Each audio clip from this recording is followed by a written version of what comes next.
নাই নহয় বুলি কৈ এইটো তেখেতে ক'বলৈ দিয়ক। মোৰ তাত ক'ব লগা নাই নে, মইতো দাবী নকৰোঁ।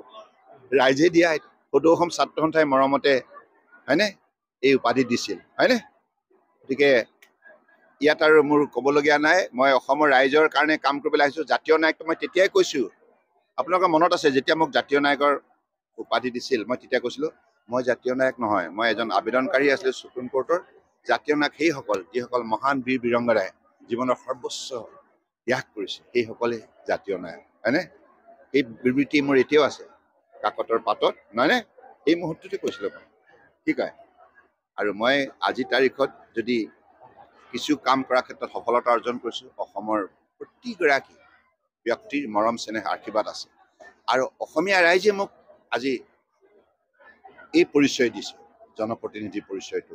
আজি অসমীয়া ৰাইজৰ মৰম চেনেহ নথকা হ'লে মই MLA হ'ব নোৱাৰিলে হ'লে, MP হ'ব নোৱাৰিলে হ'লে, চিফ মিনিষ্টাৰ হ'ব নোৱাৰিলে হ'লে, কেন্দ্ৰীয় মন্ত্ৰী হ'ব নোৱাৰিলে হ'লে। গতিকে ৰাইজৰ মৰম চেনেহৰ অবিহনে জীৱনৰ বাটত ৰাজহুৱা জীৱনত সফলতা অৰ্জন কৰাটো অসম্ভৱ কথা।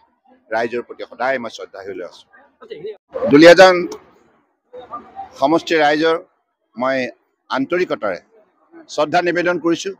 তেখেতসকলে যি মৰম চেনেহ আজি আপোনালোকে নিজ চকুৰে দেখিলে, ৰাইজ কিমান উৎসাহিত হৈছে। সকলোৱে সমন্বয় বিচাৰে, শান্তি বিচাৰে, প্ৰগতি বিচাৰে।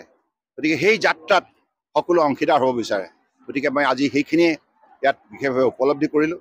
গতিকে মোৰ দৃঢ় বিশ্বাস এই নিৰ্বাচনী যুঁজখন ৰাইজে আগুৱাই নিব, সফলতাৰে লক্ষ্যস্থানত উপনীত হোৱাৰ ক্ষেত্ৰত সহায় কৰিব। ৰাইজে ক'ব, ৰাইজৰ আশা, ৰাইজৰ আকাংক্ষা প্ৰতিফলন ঘটিছে। গতিকে সকলোবিলাক পৰিৱেশটো ৰাইজে নিৰ্মাণ কৰে।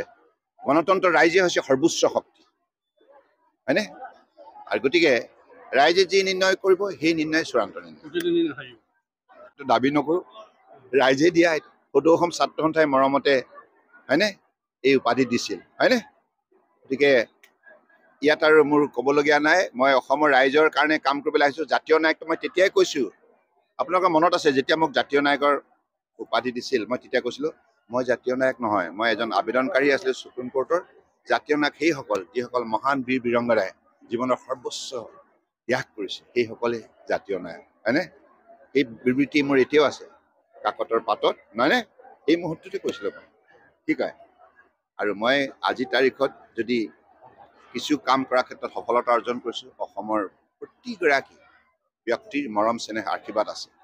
আৰু অসমীয়া ৰাইজে মোক আজি এই পৰিচয় দিছে, জনপ্ৰতিনিধি পৰিচয়টো।